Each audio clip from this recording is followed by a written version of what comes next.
What's going on, y'all? Welcome back to another episode. SwipaCam here with one of your personal favorites, Katy. Woo, boy, it's been a crazy season since the last time we talked, Katy. How are you doing? How's everything been the last couple months? I mean, I'm living the dream. It's as good as it gets right now. We're talking playoff basketball, and I've been good, busy, running around. Y'all know Denver Nuggets doing their thing, and so now we're gonna see what they're made of as they take on the Golden State Warriors. Well, I got to say, before we go ahead and get in that, every time I see that you're going to be calling a game, I see Katy Winge and Chris Marlowe calling a game, I get excited. So I just want you to know I really appreciate the work you put in this year, the voice that you added to broadcasting, the voice you added on television. I think it's been great. You've been exceptional all season. You having an MVP form all year.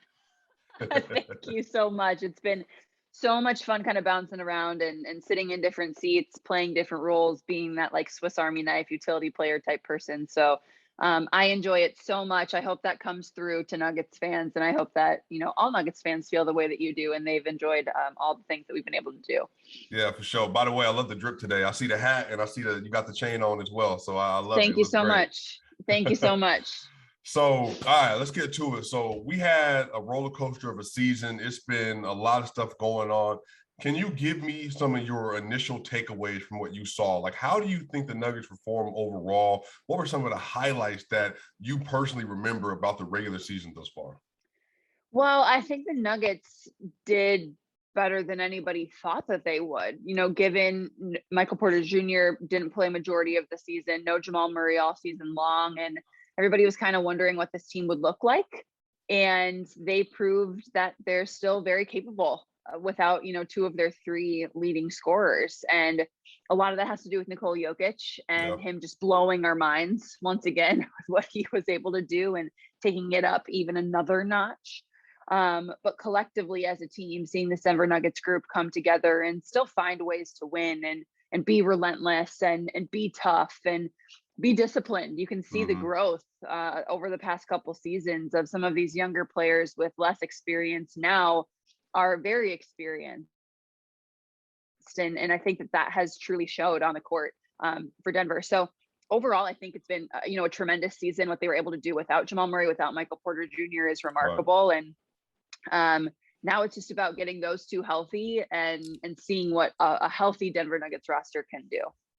So outside of Nikola Jokic, we'll get to him in a second, who do you think are the Nuggets players that really, had to elevate their game in order to get them where they are? If you had to give maybe a special shout out to some Nuggets players that over exceeded expectations, like who do you think they might have been this year?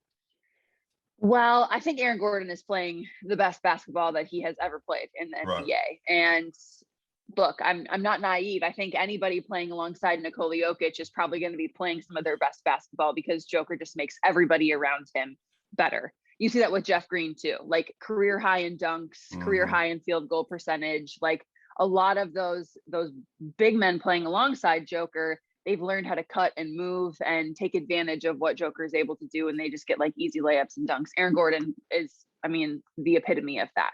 Right. But he's also, I think, pretty consistent from the 3-point line. If he can get that up just a little bit, his percentage, I think that will take him to the next level. But post-up situations, taking advantage of mismatches, playing downhill and being aggressive, I think he just recognized, like, I have to do more this season. And there had been conversations from Coach Malone, from his teammates, and doing that. And I think he's, over the last couple of days, he's been the last player in the gym for the Nuggets, getting shots up. And that to me is like, he's just a lion. Like, he's such a fierce competitor. He wants to win so bad. I think part of that is coming from Orlando and a franchise that didn't have a whole lot of success. And now he's like, wait, this is real. I can taste it. I can feel it. I can touch it. So his season was really great. I am so proud as like a basketball fan and a Nuggets fan of what Monte Morris was able to do. Because, stepping in for Jamal Murray, I don't think we've talked about this quite enough. Like, no one is Jamal Murray, right? Like, no one is going to replace him. No one is going to fill those shoes the way that he performs. But Monte Morris has come in and just quietly been consistent and has been a player the Nuggets have relied upon, has been, somebody that's come in, run his team, done his job, and has done it at a very high level. So even though it hasn't been the flashiest, it's been exactly what the Nuggets have needed. Right. And he's had games where it's been flashy, and they're going to need that from him in this series. He's been great against the Warriors, by the way. I'm expecting a big series from him.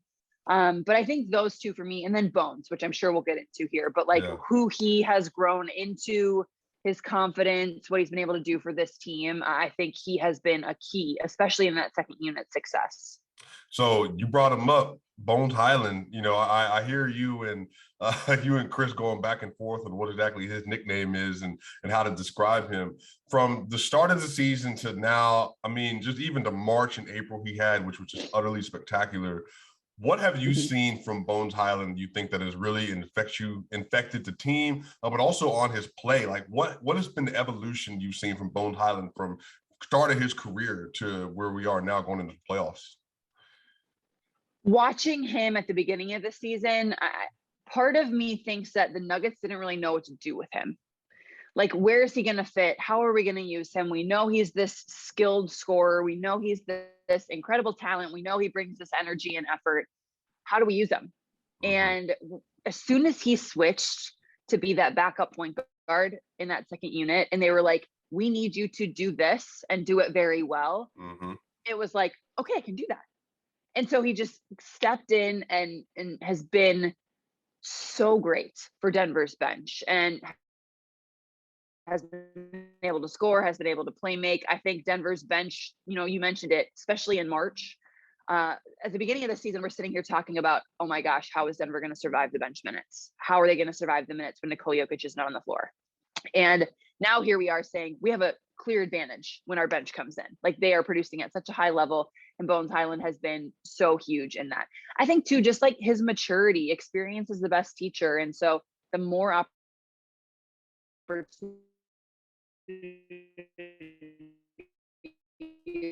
that he true to who he is, he's going to go out south.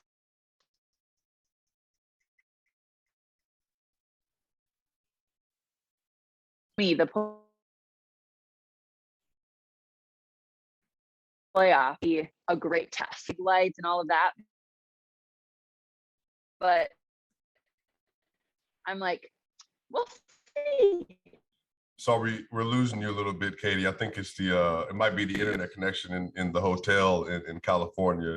Hang on, let me check. Because I'm not even on standby. It says I have full service. I think it's just the city. I'm not even on the Wi-Fi because the Wi-Fi has been bad. So just bear with me. I'm sorry. No, it's all good. It's all good. We just appreciate you making the time. So now with that, because then I want to get the Joker, and then we can get to the playoffs and kind of your expectations and what you're hoping for. But I don't know, you know, it's been a very interesting year. As you have probably seen, the conversations about Nikola Jokic that have been taking place in national media, you know, maybe see some stuff on ESPN, Fox Sports. You've seen maybe Twitter, how things been going with Nikola Jokic. He's obviously had one of the greatest seasons, I think we can say, ever. And then obviously one of the best offensive seasons really for a big, maybe ever. What have you seen, and just give us your overall takeaway from the regular season Nikola Jokic had? So good. I mean, above and beyond what any of us expected he could possibly do. Truly. Coming off an MVP season, wow, we can't get any better than that. Oh, wait, yes, he can. And he has put this Denver Nuggets team on his back and carried them up any sort of mountain, any sort of incline, any sort of slope.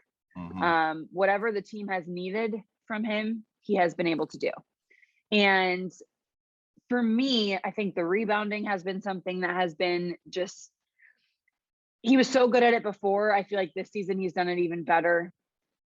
The playmaking, obviously, and the playmaking from a standpoint of his assists would probably be up if Jamal and Michael Porter Jr. were playing, but his assists are still up given, you know, the crew that he has.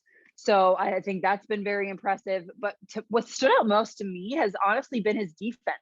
Like his steals, his blocks. I think that was something that a lot of people talked about as a weakness of his, and that was an argument against him for MVP last season. Seeing the way that he's been able to play in drop coverage and in between and keep ball handlers, very quick ball handlers in front and guessing in different defenses for Denver. And and still keep his roll man in front of it. It's been really great. His steals have been something that have just been absolutely mind blowing to me. And like his hand-eye coordination is so good. He's not going to be, the quickest, but in some ways he is. And it's been fun to watch. Yeah. I think on the season, Nikola Jokic ended 10th in overall steals and total steals this season as well. So again, he was top 10 in points, top 10 in rebounds, top 10 in assists, top 10 in field goal percentage, and top 10 in steals, right? So it's just incredible. And like for you, obviously I think that you may have him as your back-to-back MVP for this season. But again, I feel like, again, 27.1, 13.8, 7.9, 58% shooting, 66.1% true shooting. It's 1.4 steals a game, 0.9 blocks a game. He led the Nuggets in 5 categories, including field goal percentage. So I don't know, like what is, just for fun, if you could remember some of your favorite performances from Joker this season, what would they be this year? Every night is a different kind of performance. Right. Like that's so hard for me to answer that. I think there have been games where, I think it was the Clipper game that he just took over. The one where Aaron Gordon made the game winner, but Nikola Jokic had like all of the points up until that point. Yeah. It's tough in an 82 game season when you witness so much Nikola Jokic greatness to like pinpoint everything, because every game is great, especially the games that the Nuggets win. Right. He very, very rarely has a night off. So I think my favorite moments are, he's had a couple game saving blocks, that block in Toronto. But also just when he goes into like full Jokic takeover mode, when he's like, you know what, today we're not going to lose this game, and I'm going to make sure that happens. And he just goes for stretches where he scores all the points and does all the things, and you can feel it when it happens. Like you can feel that switch flip. And so those are my favorite Joker moments. And the passes, man, like some of the passes that he makes and his vision on the floor, I'm like, I'm so lucky to get to witness this greatness. I'm so grateful. Yeah, the one you're referencing, the Clipper game, he had 49, 14, and 10 in that game. And then the triple-double was on that last assist from Aaron Gordon. So, yeah, absolutely. So, and then, I want to transition to the playoff, but I actually want to ask you about yourself. So, like, you obviously have had a lot that you've gotten a chance to do this season with, altitude and everything you've done, from, again, being actual, like, covering the games yourself, behind the scenes. So even just for you, like I said, you went on an MVP run for yourself, just from a career standpoint. So, like, what do you feel like was most fun for you this year? And then also, let me also give you kudos for the TikToks you're putting together. I think the fact that you're giving people an inside look on what's happening on your day-to-day life, like, that's amazing, right? You give people content and they want to know how you do what you do, how you prepare meetings, just the inside out of living an NBA life. But for yourself, for Katy, what has been the most fun for you in your career this season? And how do you feel like even you've grown as a professional this year with everything you've gotten a chance to do?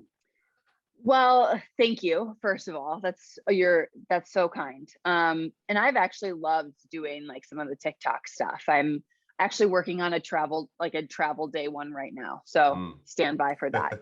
I'm trying to do more like vlogging type. Yeah. Here's what a day in the life is like, because I feel like, one, people love that kind of content. And two, it's like easy for me to put, not easy, like it's work, but like, I don't think of it as anything special because I've been doing this, but it is, like, it totally is. Like, people want to know what that's like and get that inside look and see kind of what happens before they turn on their TVs and see us on there all polished and put together and giving you Denver Nuggets basketball. As far as the most fun, I love getting to do games as an analyst. I love it. And I was very fortunate. I had some really fun games this season to do. And I mean, that Clipper game was one of them where, you know, the video that went viral of me not knowing what to do with my hands. And you're told kind of, you can react as an analyst, obviously, but in those moments, you really want to do what they call layout and let the play-by-play carry and get the feeling of the fans in those big moments of a game. And so everybody was like, wait, that shot made her go mute. And I'm like, no, this is what you're supposed to do. Like, you don't need to hear me breaking down what just happened when we're all going crazy about what just happened. Like, there will be plenty of time for that down the road. But that was one of my favorite favorite games. I mean, even the second to last home game, with Joker and getting to interview him after the game when he gets 2,000, 1,500. And like, that will be one of my favorite Denver Nuggets moments, at like listening. The entire arena knew what was on the line. And I don't know how, like, it's not like we were tracking it on the Jumbotron. Like, it's one of those things where you're like, wow, these people really care and they follow. And so they're sitting there, they knew how many points it was going to take for him to hit that mark. Everybody's on the edge of their seat waiting for it to happen. And it just was such a fun environment to be in. So, I mean, I love the analyst games, but I mean, most of all, I love being just a part of this community and giving people an inside look at who these players are as humans and what this life is like really like. Like, that's that connection in the way that I've been able to meet awesome people like yourself and to meet Nuggets fans. Like, that I think is the most rewarding. Yeah. So, and by the way, I want to give a shout out that 2,000, 1,500 stat, Ryan Blackburn, the homie Miroslav, Ryan Blackburn, obviously with Denver Stiff, Miroslav with DNVR. So like that, they pulled together that stat over the course of this year. And I think it's become maybe the theme to Nikola Jokic MVP year. So that just goes to show you too, like even just people that are passionate about the game, that are just like doing research, like the folks like you, Katy, Ryan, Miroslav matter so much because you're a part of telling the story of why NBA players are doing what they're doing or why teams are doing what they're doing, which is why your job is so important, because the fans, the audience, the history of the NBA wouldn't be told unless you're doing your job correctly. So, I mean, I genuinely, like, I truly enjoy watching people excel at what they love doing. And obviously you're one of them, Ryan, Miroslav, everybody else. So true shout out to y'all.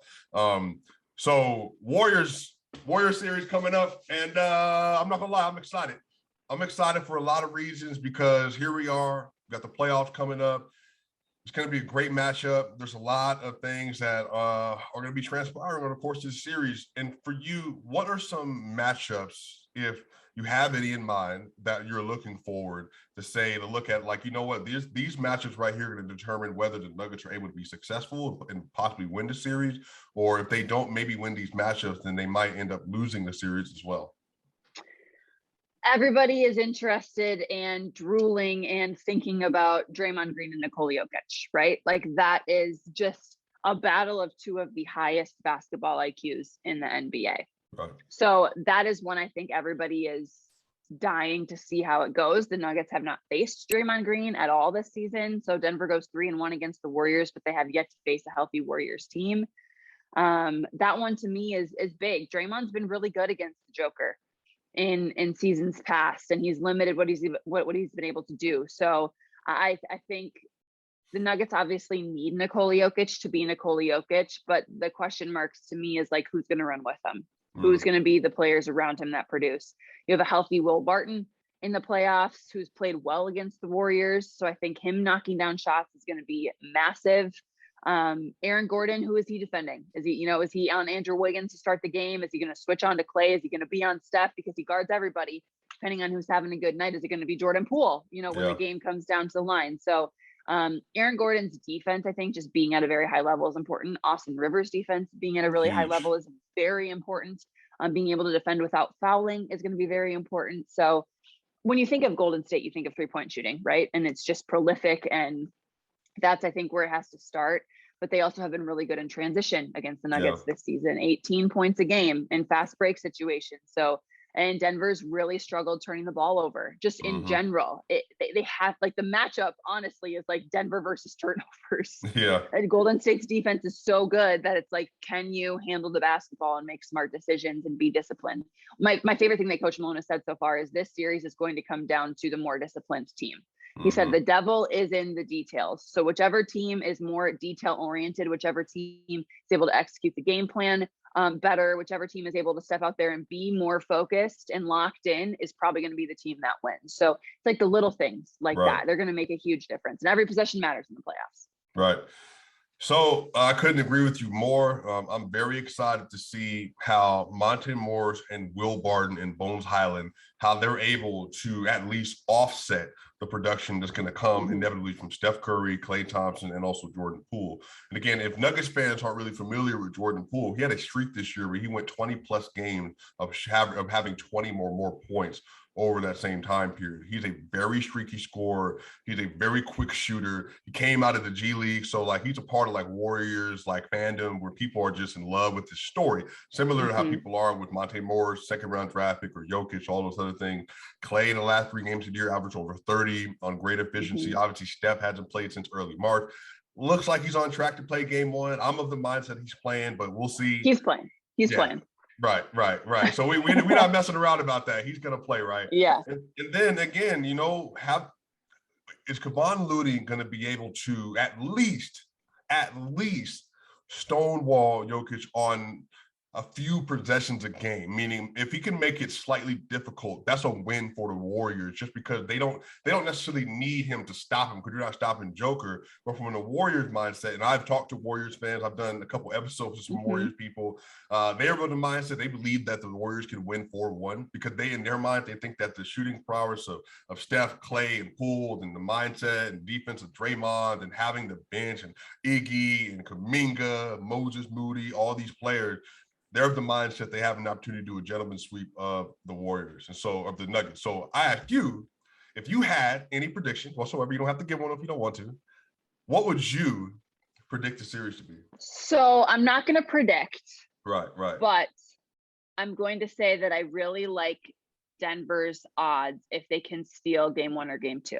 Right. If they can so look, one of the things I love about the series is Denver's already won in the Chase Center this season. Different circumstances, I understand that. I'm not naive to that. But the fact that they have learned how to win there is huge. Super tough place to play even in the regular season. Steph Curry coming back, is he going to be 100%? He's going to be on a minutes restriction. Can you limit him because he has been out and has ramped up coming back quicker than they would have liked? Right. I think that is going to be big. Look, you're going up against a healthy Warrior team that is, world champions through and through. It's going to be tough. It is absolutely going to be a battle. And they're excited to have, their big 3 healthy for the playoffs. They're thinking the same thing the Nuggets are thinking, in that, look, everybody's underestimating us. Maybe not in this series, but Golden State is thinking no one thinks we're going to win a championship. And the Nuggets are going in, no one thinks we're going to make it past the first round. Right. And as we know, the Nuggets love being underestimated. They love being overlooked. I think that actually works in their favor. So I don't want to predict because honestly, I think game 1 and game 2 are going to be such a huge indicator of what this series is going to be like, that we'll see.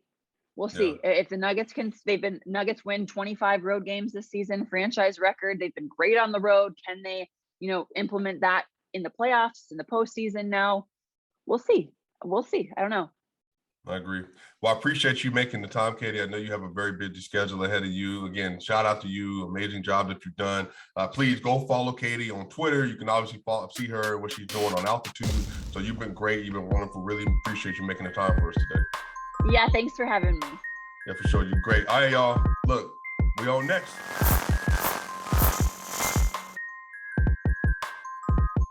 What's going on, y'all? Hey, man, you just saw my exclusive one-on-one interview with Katy Winge, and now we here to talk about our All-NBA award season, baby. Let's go. Hope y'all having a great time. Hope y'all having a great year. This has been a wonderful year of NBA basketball, and we have a lot to talk about. So I'm trying to make this quick because we got a lot of content coming, man, but we need to talk about all NBA award from MVP, Defensive Player of the Year, Coach of the Year, all NBA teams, Sixth Man of the Year, everything. We got to talk to it, man. So let me go ahead and jump off the bat so we can go ahead and get into it. So this season, my first team all NBA is going to be Steph Curry, Luka Doncic, Giannis Antetokounmpo, Jason Tatum, and Nikola Jokic. So already off the bat, I already know people got questions about Steph Curry. If you look it up, Steph Curry has played 64 games this year. Steph Curry has also shot better and been a better offensive player than Devin Booker was this season. I think Steph Curry is getting a lot of slander and hate because he didn't match up to previous Steph Curry numbers. But if you look at the data, he's still been a better overall player Matter of fact, the analytics lean heavily to Steph Curry over Devin Booker. And again, there's only 4 games that are separating the two players. I think Steph Curry is getting dragged for not being as efficient as last year. Steph Curry, who put up basically 32, 5, and 6. And then, obviously he had that April where he averaged like 37 points a game, 38 points a game. So I get why people are saying what they're saying. But again, if you just look at the data, I think it's clear. I think Luka Doncic has been the best guard in the NBA this season. I think he's clear first-team All-NBA. Giannis Antetokounmpo, I think there's an argument for him as the most valuable player in the NBA this year. Jason Tatum has been spectacular for the Boston Celtics. He makes my first-team All-NBA. Then I got Nikola Jokic already. You already know what time it is. Nikola Jokic, first-team All-NBA. Steph Curry, Luka Doncic, Giannis Antetokounmpo, Jason Tatum, Nikola Jokic. My second-team All-NBA this year, Ja Morant, Devin Booker, LeBron James, Kevin Durant, Joel Embiid. This is also a tough one. Ja Morant, again, he had a lot of games. I think he missed 24 games with injury this year. He could have been first-team All-NBA had he played more this season based on what the standings are and everything else. But even then, I think him and Booker have a comparable season this year.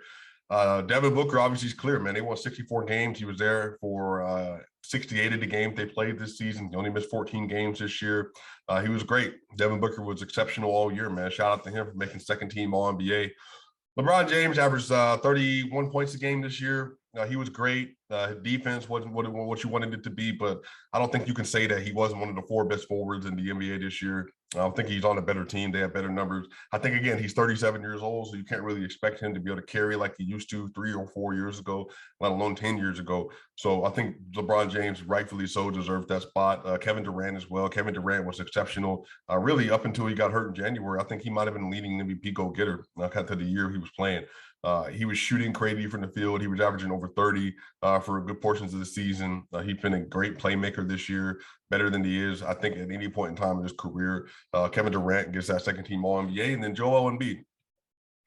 I think that if the rules were different, Joel Embiid would be first-team All-NBA with Jokic and then also with Giannis. But I'm going to go to traditional route. They've never put Kareem and Wilt or Bill Russell and Wilt on the same first team before. So I'm not going to make that change. Now, Hakeem and Shaq didn't make first team All-NBA together. There's some analysts that are arguing they're putting Embiid and Jokic on first team because they put Duncan and Shaq on first team for 6 years. But I'm like, Duncan was a clear power forward. He was a clear power forward. So I'm not putting Duncan on first team as a center over Shaq, but also he was a clear power forward, or else one of them would be first, one of them would be second. So I think Joel Embiid has been one of the best 3 players this year, but I think he also is going to be on the second team just by nature of how the vote works. Third team All-NBA. Trae Young, Chris Paul, DeMar DeRozan, Pascal Siakam, and Karl-Anthony Towns. Trae Young has arguably been better than Ja Morant and Devin Booker this year, but Trae Young is on a significantly worse team than either of them, so he's going to get penalized for that. He's obviously not a good defensive player. His stature doesn't really allow for him to be, and he also doesn't put consistent effort in on defense, but he's going to continue to get better. I think it's clear, man. He's averaging 28 and 10. And he's a better offensive player than Ja Morant and Devin Booker. So I think he could have been second team, but I'll put him on third team to give the other 2 guys respect at number 1 and number 2 in the NBA in total record. I think they get it. Chris Paul was excellent this year before he went down. I think Chris Paul missed like 15 games this year, but before he missed those games, he was ahead of Devin Booker on the MVP standings. He is the most important player on that team. He is the best playmaker on that team. He's one of the 4 best playmakers in the NBA. He's been excellent, man. Chris Paul has been really good this year. DeMar DeRozan, he was first team All-NBA like maybe 2 months ago, but he slid precipitously and it didn't pick back up. He closed out the year decent, but he really, really dropped. And there's an argument. He's obviously one of the 6 best forwards, 7 best forwards. So he fell from first team and then he ended up on to third team. Still had a great year this year for the Bulls. Pascal Siakam's been great. It was between Pascal and Jimmy Butler. I know Jimmy's number 1 starting option on the Miami Heat behind Tyler Hero. But Jimmy Butler's been an excellent 2-way player this year. I just think Pascal's offered more to his team, and I think he's been better in spots as well. You can really make that interchangeable. I went with Pascal here because I think Pascal has had to do more for the Raptors to end up at the 5th seed with the roster they have, especially. He's been great. I think Pascal's been excellent to close the year as well. So shout out to Pascal Siakam, third team All-NBA. And then Karl-Anthony Towns, I took him over Rudy Gobert. Rudy missed some time this year. Karl-Anthony Towns was really the first or second reason why the Timberwolves are ending up in the 7th seed in the playoff. I got Karl-Anthony Towns there. He deserves it. He's been great. If you want to put Rudy there, I'm not completely mad about it. But I think that, again, Karl Anthony Towns has a little bit better of an argument this season. And that's who I decided to go with in that spot. Now, this is a hard one. Coach of the year. Coach of the year. There are some really, really, really, really, really viable candidates this season.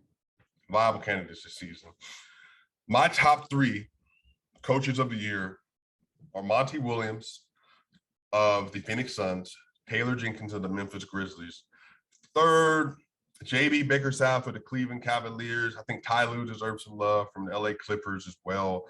I think he's been excellent. And obviously, Eric Spoelstra has been excellent with the Miami Heat. I'm going to give my coach of the year vote to Monty Williams. He did not win it last year. I selected him last year as coach of the year. You led your team to 64 wins. I know they're a really good roster, but that means you're a really good coach. James Jones, also an excellent executive putting that team together. So Monty Williams is coach of the year for me over Taylor Jenkins. I think, again, he's been great. I think they were like 21-5 or something without Ja Morant in the lineup, something crazy. But I do think that Taylor Jenkins is great. I think Monty deserves it. So clear number 1 seed. I think he's just been the best coach. I think he's maybe done the best coaching job in back-to-back seasons in the NBA. And Tom Thibodeau won it last year. He was in the New York market. I did not like that. I thought Monty was clear last year, especially with the turnaround they had. I think Monty deserves it again. If you went Taylor Jenkins and if you went JB Bickerstaff, I'm not upset at you. I just think Monty deserves it for getting that team where they are. So Monty Williams is coach of the year for me. 6th man of the year conversation. Ooh, that's really not a close conversation. It's going to be between Tyler Hero, Kevin Love, and Cam Johnson. Tyler Hero gets to not. I mean, Tyler Hero's been the best offensive player for the Miami Heat. Obviously, got Kyle Lowry. They have Jimmy Butler. They have Bam. They have a really good squad. Tyler Hero's averaged over 20 points a game coming off the bench. He gets starters minutes, but that's because they need him. He's one of their best players. But Tyler's been excellent, man. He's been excellent. Been a great scorer, great shooter, great floor spacer for them. Not great playmaking, but better playmaking in the past than what he used to have. I think he's going to secure it back. He's probably going to see around $20 to $25 million a year. That contract that he gets. Because again, if Gary Trent Jr. got 18, Tyler's probably going to get around 25. I wouldn't be surprised if it's like 23 around what Aaron Gordon got. So Tyler Hero gets my 6th man of the year. Most improved player. Oh man. So my 3 most improved players, they're going to be between DeJounte Murray, Darius Garland, and Jordan Poole. Jordan Poole came out of the G League. He has sprung up. He had like 20 or 25 straight games to 20-plus points this year. It was excellent all season. DeJounte Murray has basically turned into a triple-double machine. He was 2nd in the NBA in triple-doubles behind Nikola Jokic. And Darius Garland went from a good starter, really battling with Colin Sexton over whose team it was, to becoming a clear all-star this season. So this season, I think with the total body of work from where they came from, what they meant to his team, this is tough for me because all 3 deserve it. I'm going to give it to DeJounte Murray. DeJounte Murray gets most improved player for me. He averaged 21.1 points, 8.3 rebounds, and 9.2 assists, and also led the NBA in steals per game with 2 a game. He averaged 3.4 and 8.4 points his first 2 seasons. He then tore his ACL. So this season, he had 1,000 points, 500 rebounds, and 500 assists, and he averaged 21, 8, and 9. That's excellent, man. And he's a two-way player. He's one of the best perimeter guards in the NBA this year. So I'm giving it to DeJounte Murray. He deserves a shout out to him. DeJounte Murray, most improved player of the year. Executive of the year. I think I said this months ago. I'm going to hold the same foot. I think the people that you can argue for executive of the year are Arturas Karnisovas, James Jones, Kobe Altman with the Cleveland Cavaliers as well. I really think it's a 2-man race between Arturas and James Jones. I think Arturas Karnisovas getting DeMar DeRozan to get with Zach LaVine, getting Lonzo Ball, signing Derrick Jones Jr., getting the trade for Vooch. He made that team, like, they were all the way up to number 1 seed. They had some injuries. Oh, getting Alex Caruso. I mean, they turned a lot of premium positions into decent to good contracts. A 3-year deal for DeMar DeRozan, a 3-year deal for Alex Caruso, getting that deal for Derrick Jones Jr., and Patrick Williams drafting him in and drafted well. Again, man, like, they were just hurt, but they haven't beaten the top 3 teams on either side of the East or West this year. But, that's not his fault. He still accumulated great talent. I mean, like I said, they were number 1 seed at one point. They fell to the 6th seed. But like I said, if they have Alex Caruso and DeRozan and LaVine, and Patrick Williams the whole year, I mean, they're probably a top 5, top 4 seed. They might even be a 4 seed over the 76ers right now, just depending because of the situation the Sixers are in. So Arturas Karnisovas gets the Executive Year Award for me. He's been great this year. Shout out to Arturas, the Denver Nuggets legend. Everybody loves him in Denver. He was absolutely great this year. So now we move on. Defensive Player of the Year. Defensive Player of the Year. This one is tough, y'all. Like, this one is really, really, really tough because there's so many options here. I think that if we're not having any, like, I think the 3 clear favorites for Defensive Player of the Year, I know that the NBA has theirs. I think it has to be Rudy Gobert, Bam Adebayo, and I think it has to be Marcus Smart. I think Mikal Bridges has been great. I don't know if I can take Mikal as a perimeter defender over Marcus Smart and even interior defender over Marcus Smart. Marcus Smart's been great. I mean, he's been excellent. Mikal has been excellent. He played every game of his career. He played every game of this year as well. Mikal was excellent. I don't know if he's actually a better defender than Marcus Smart. I think between what Bam has done anchoring the Heat defense has been elite, except when they play against like Embiid and Jokic and Cat, but again, those 3 best offensive bigs in the NBA. I think what Rudy has done, you look at the numbers on off, and Rudy's on that team, they're the best defense in the league. When they're off, they're the worst defense in the league. They don't have any other defenders on that team besides Rudy. Yeah, they can still have a #1 defense in the NBA at times. Like, it doesn't make any sense. Rudy's been excellent. Marcus Smart, man, he's the best defender on that team. I mean, if you want to have Robert Williams, if you want Time Lord on that list as well, if Time Lord doesn't get hurt, maybe Time Lord's top 3. Maybe Marcus Smart and Time Lord are both in the top 3 Defensive Player of the Year candidacies. I want to give it to Rudy, but I'm not going to give it to Rudy right now because I don't think he's actually going to win. This is like a mix between what I think should win, but also like who should win based on like what the criteria in the media and all that. I think Rudy, it's going to be real hard for him to win 4 Defensive Player of the Years this season at least. I think he's the most important defender in the NBA, but I do think this season, I think Marcus Smart's going to win Defensive Player of the Year. This is going to be the first time a guard has won Defensive Player of the Year in years. I mean, Marcus Smart has like a Tony Allen effect on the Boston Celtics team. He's been absolutely excellent this entire year. I mean, he's been like a Gary Payton type when it comes to what he's done for the Boston Celtics. He can guard bigs, he can guard wings, he can guard smalls, like, it doesn't matter. And he's such an aggressive defender. He makes them so much better when he's on the court. Marcus Smart has been excellent this year, and Marcus Smart gets Defensive Player of the Year vote for me. So yeah, man. My all defense team this year, that's a little more difficult. I think first team all defense this season should be Marcus Smart. I think it's Mikal Bridges. I think Jaren Jackson Jr. I think Bam Adebayo. And then I also think that Rudy Gobert gets first team all NBA. That's 2 centers. You do that in defensive teams, and then you put Jaren Jackson Jr. to small forward. So I think it gives you Marcus Smart at one of the guard, Mikal Bridges is one of the guard, Jaren Jackson Jr. forward, Bam Adebayo, and then I think Rudy Gobert. I think those are your clear best 5 defenders probably this season. That second team all defense, I'll put Drew Holiday. I'm going to put Herb Jones. If you haven't seen Herb Jones, like, and what he's done defensively this year, he's been great. Herb Jones, Drew Holiday, Giannis Antetokounmpo also deserves to be there as well. It's a toss-up after that. You know, I think you can put Joel Embiid there if you want, or Jarrett Allen. Also interchangeable. I think when Jarrett was healthy this year, he was like one of the best defenders in the league. But Jarrett Allen right there, that gives you Drew Holiday, Herb Jones, Giannis Antetokounmpo, gives you Jarrett Allen, and I'll put Matisse Thybulle there as well. Matisse has been excellent. So I think that makes up the all defense teams. And so I think both of those squads, man, they're excellent. Those are probably the 10 best defenders you've had all season. So this has been excellent. Like I said, man, if you wanted to put Robert Williams on that second team, which again, had he played more games, he might have been first team. So if you want to say Drew Holiday, Mikal Bridges, Giannis Antetokounmpo, then you wanted to also put Robert Williams on that second team all defense. Again, man, the Boston Celtics have so many defenders this year. It's completely unbelievable.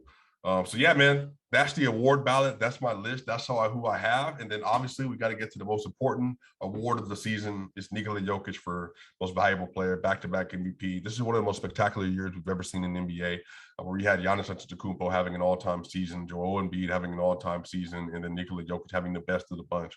leading his team to 48 wins, leading the team to 46 wins while he's in the roster, in the lineup. Giannis and Embiid had 45 wins while in the lineup, and then they have higher winning percentages, but they also had more help with more team assistance as well. Again, 27.1, 13.8, 7.9, 58% true shooting 66.1% true shooting. He shot 34% from three, shot 81% from the line. He was 10th in the NBA in total steals. He was top 10 in the NBA in points, rebounds, assists, and steals this year, and field goal percentage. He led the Denver Nuggets in points, rebounds, assists, steals, blocks, and field goal percentage. It's just clear, man. It's just clear. Nikola Jokic is the MVP, back-to-back MVP of the NBA, one of the, I think, 14 ever, the NBA history to ever do it. He's a clear tier 1 player in the NBA. He's argument for the first or second best player in the NBA this season. I think Jokic has been better than Giannis the last 2 regular seasons. Again, man, it's just been spectacular. I don't think you can talk enough about what he's done. So those are my all NBA awards. Let me know in the comment section what you think. I hope you enjoyed the interview with Katy Winge as well. Let me know what you think, y'all. Shout out to y'all. Hit the follow, hit the subscribe button, y'all. Continue to build this community together, y'all. Hey, keep doing it. SwipaCam. I'm gonna see y'all.